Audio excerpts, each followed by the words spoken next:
जमीन कब्जा रहने पर जो है इन कागजातों का होना बेहद जरूरी है। अगर आपके पास ये कागजात नहीं है तो आप जमीन से हाथ धो बैठेंगे।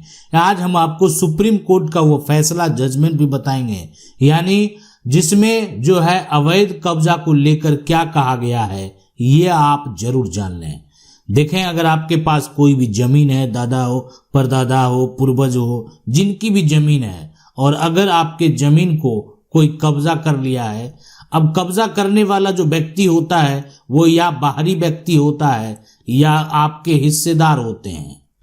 अब यहां पर देखें, अवैध कब्जे की अगर बात करें तो हिस्सेदार के तौर पर अगर देखा जाए तो उसमें ये नहीं कह सकते कि इसका कब्जा अवैध है, लेकिन बाहरी लोगों के जो कब्जे हैं वो अवैध कब्जा, मतलब उनके पास कोई ऐसा साक्ष्य नहीं है, जबरन आपकी जमीन को कब्जा कर लिया है। हिस्सेदार में होता है कि यहाँ हक का वो दावा कर रहे हैं, यानी हक तो उनका वहां पर भी है, लेकिन वो आपके हिस्से की प्रॉपर्टी थी और उसको जो है उससे आपको बेदखल कर दिया गया। तो ऐसी सिचुएशन, ऐसी कंडीशन में देखा जाए तो यहाँ पर अगर बाहरी लोगों से आपका कब्जा का विवाद है, जमीन का विवाद है, वैसी सिचुएशन में आपके पास कुछ ऐसे डॉक्यूमेंट होने चाहिए, कुछ ऐसे कागजात होने चाहिए जिसके आधार पर आप संपत्ति से पुनः कब्जा को वापस प्राप्त कर पाएंगे और सत्य की जीत तो होना तय है। अगर आप अपने जगह पर सही है, आपके पास प्रॉपर्टी का डॉक्यूमेंट है, आपको कितना कोई परेशान करे, तंग करे, आप अपनी जमीन को वापस प्राप्त कर सकते हैं। कोई आपकी जमीन ले ले और उस जमीन को बेचना शुरू कर दे, फिर भी आप जो है उस संपत्ति पर रोक लगा सकते हैं, उस प्रॉपर्टी को कानूनी तौर पर प्राप्त कर सकते हैं। आज हम बात करने वाले हैं उस सुप्रीम कोर्ट के जजमेंट की जिसमें जो है इलीगल पोजीशन के बारे में बताया गया है, यानी अवैध कब्जे के बारे में स्पष्ट तरीके से कहा गया है। अवैध कब्जा होने पर क्या क्या आपको करना चाहिए ये भी जानकारी आपको जरूर मिलेगी।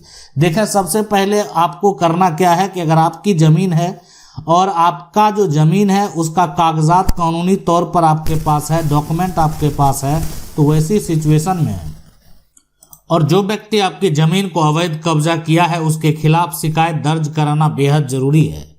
यानी देखें, अगर आपके जमीन का कब्जा जो है यानी आपके पास पहले था और कोई हिस्सेदार ले लिया या बाहरी लोग ले लिया, वैसी सिचुएशन में आपको एफआईआर करा देना चाहिए।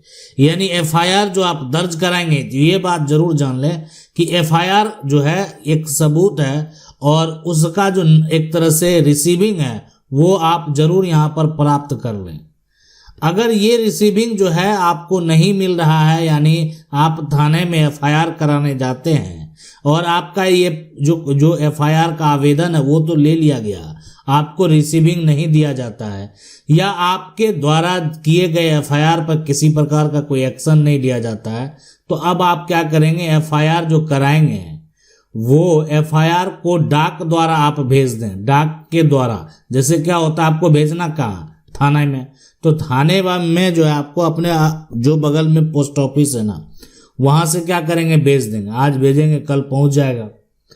अगर जैसे आज का आज भी उनके पास पहुंच सकता है। अब वो हो गया कि अब आपको रिसीविंग लेने की जरूरत नहीं होती, और एफआईआर अगर आप डाक के द्वारा भेज देंगे तो उनको उन पर जो है एक्शन लेना पड़ेगा। हो सकता है भविष्य में आप कोर्ट चले गए और सबूत दिखा दिए कि देखें सर, हुजूर जज साहब, हमने एफआईआर किया था और उस समय पुलिस प्रशासन के द्वारा कोई कार्रवाई नहीं की गई, तो फिर उनसे भी सवाल किया जाएगा, उन पर भी गाज गिर सकता है। ऐसे बहुत सारे मामले सामने आए हैं। बहुत सारे मामले में हाई कोर्ट के द्वारा फटकार लगाया गया है।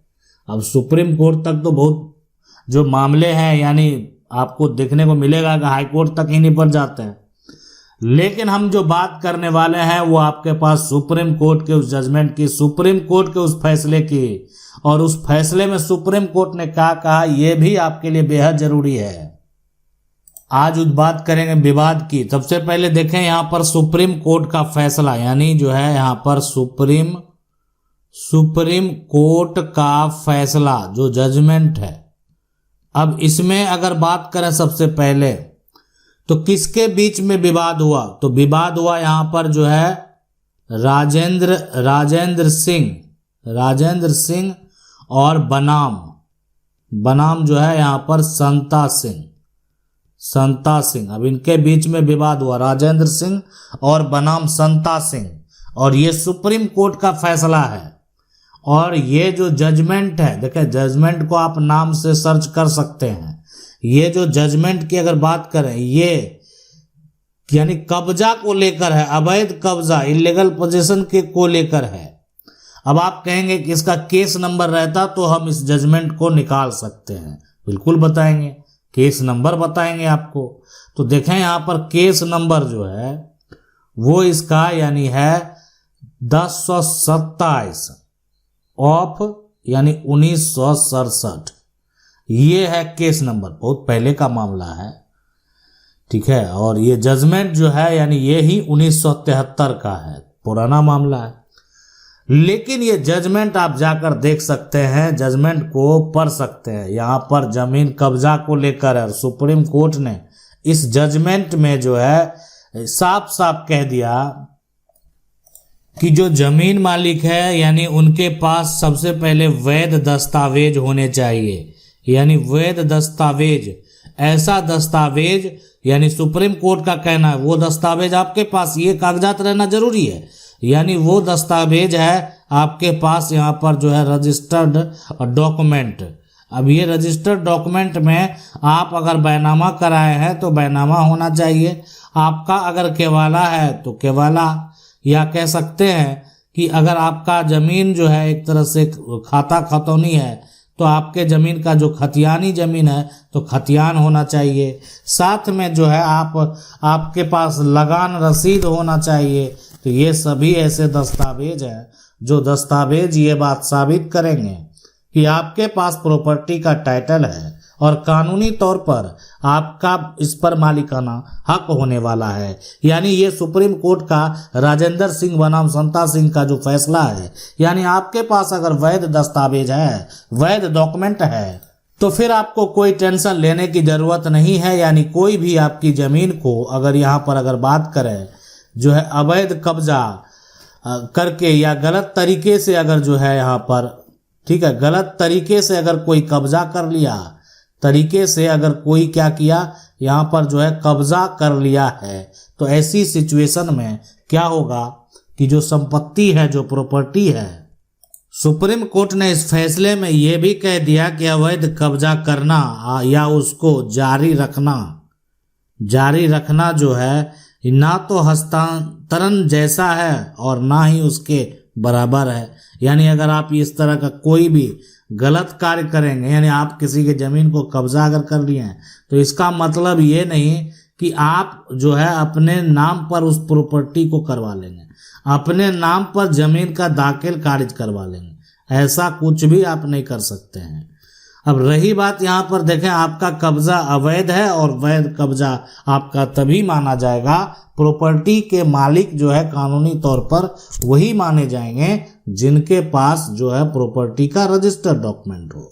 और आपका वैध कब्जा जो है ये तभी माना जाएगा जब आपके पास यानी जमीन के कागजात हो, डॉक्यूमेंट हो, जिससे ये साबित होता हो कि ये जमीन आपकी है। और अगर ये जमीन आपकी है, आपके पास डॉक्यूमेंट है, कागजात है, तो आपका जो ये कब्जा है वो वैध माना जाएगा। अब देखें आपको जमीन कब्जा विवाद में करना क्या चाहिए। तो देखें अगर आपकी जमीन है और आपकी जमीन को अगर कोई कब्जा करके बैठा हुआ है, कोई गलत तरीके से कागजात बना लिया है, सबसे पहला काम तो आपको यानी उनके कागजात को अगर रद्द करना है तो आप जो यहाँ पर है सिविल कोर्ट में इसका याचिका दायर कर सकते हैं, यानी सिविल कोर्ट जा सकते हैं। अब देखें सिविल कोर्ट की अगर बात करें तो वहां पर जाएंगे और अपने जो कागजात हैं उस कागजात के आधार पर उस व्यक्ति पर दावा पेश करेंगे जो व्यक्ति आपकी जमीन को कब्जा कर लिया है। यानी जो व्यक्ति कब्जा कर लिया है क्या करेंगे, उस पर जो है कानूनी तौर पर दावा आपको पेश करना है।